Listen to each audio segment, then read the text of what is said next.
Hi, my name is Sherry Sanders, and I'm a county extension agent working in the field of agriculture for the University of Arkansas System Division of Agriculture, and this is Agriculture.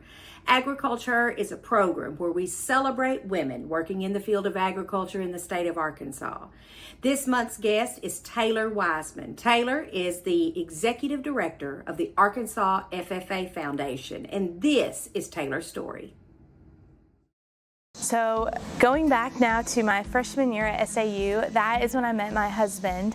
So we met down at Southern Arkansas University, started dating my freshman year. I was a little hesitant because I was serving as a state officer. I had dreams of maybe studying abroad or traveling, maybe doing national office, potentially going to grad school, interning in D.C.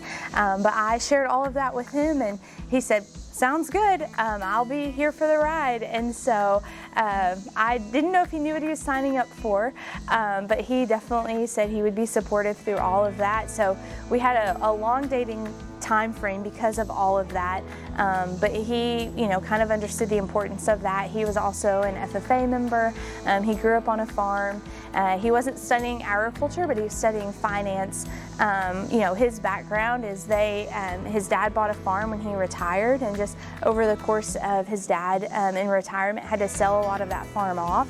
And so when he got to college and realized, oh, you can plan for retirement and you can really have kind of a thriving retirement in life, that was just really attractive to him. And so I've always served people in agriculture, but I would say that he loves serving people when it comes to just financial planning and helping them accomplish all of their goals. And so that's the path that he went on. He's a financial advisor today.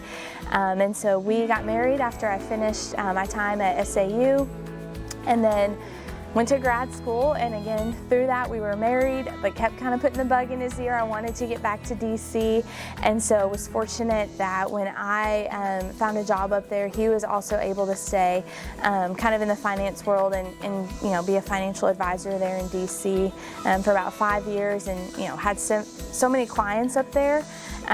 But we're both from Arkansas. He's from Mena, I'm from Bologna. We met at SAU, kind of Arkansas's home. And so in the last year we lived up there, we had our first child, which kind of changed a few things for us, as children often do.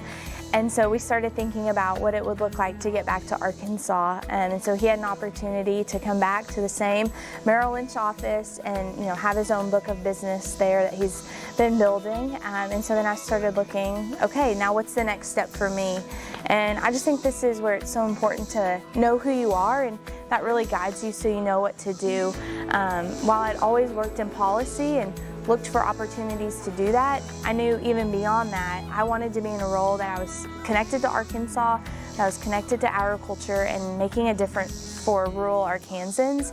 And so again, when this opportunity presented itself, I couldn't deny that I had been the benefit of people that financially supported the FFA, that I had grown so much in my time in the Blue Jacket, and to be able to take that and then turn around and serve in a role that I get to make sure that it continues for the next several years, hopefully, for FFA members, was just something that I couldn't shake the desire to step into this role.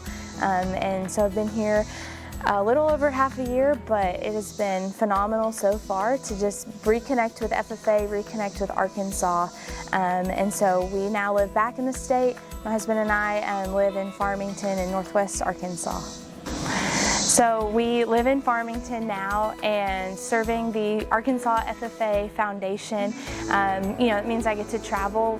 Thankfully we have donors all over the state, in Northwest Arkansas and other places. Here at Camp Couchville is kind of the home of Arkansas FFA, so I get down here as often as I can and try to bring donors here as well, just to see what a special place this is and how so much of the leadership development, the teacher training, all happens here at camp.